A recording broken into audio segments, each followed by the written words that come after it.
বাংলাদেশের জন্য 120 কোটি টাকা ধার্য করেছে বিজেপি সরকার বা কেন্দ্রীয় সরকার। এবারের যে বাজেট হলো এই দুদিন আগে, সেই বাজেটে 120 কোটি টাকা বাংলাদেশের জন্য বরাদ্দ করেছে, বাজেট বরাদ্দ করেছে নির্মলা সীতারামন।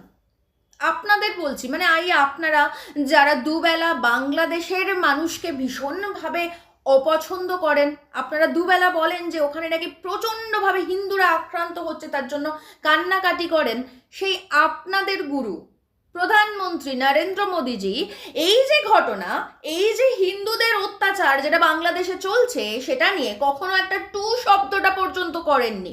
এই যে আপনারা সারাক্ষণ বলে বেড়ান না যে বামপন্থীরা কেন কথা বলছে না, আপনারা মনে করেন পৃথিবীর যে কোনো ইস্যুতে বামপন্থীরাই শুধু কথা বলবে, আর আপনাদের গুরু যিনি প্রধানমন্ত্রী নরেন্দ্র মোদী, তিনি এই মুহূর্তে দাঁড়িয়ে বাংলাদেশের এত নির্যাতনের পরে, হিন্দুদেরকে এত নির্যাতন করার পরে বাংলাদেশকে 120 কোটি টাকা বাজেট বরাদ্দ করেছে।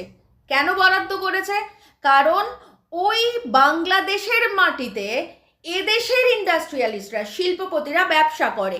আসলে উনি কোম্পানিতে ভর্তুকি না দিয়ে ঘুরপথে দেশকে ভর্তুকি দিয়েছেন বাংলাদেশের মাটি, বাংলাদেশের বাজার, বাংলাদেশের জমি দখল করে রাখার জন্য। আর আপনারা দুবেলা বাংলাদেশের মানুষকে কটাক্ষ করবেন, উল্টোপাল্টা কথা বলবেন, আপনাদের মনে হবে বাংলাদেশের মানুষ মানেই তারা খারাপ, তারা জঙ্গি, তারা সন্ত্রাসবাদী। আর আপনাদের মোদিজি 120 কোটি টাকা বাজেটে দেবেন বাংলাদেশকে। এই হচ্ছে আপনাদের হিন্দুত্ববাদ, আর এই হচ্ছে আপনাদের মোদিজির হিন্দুত্ববাদ।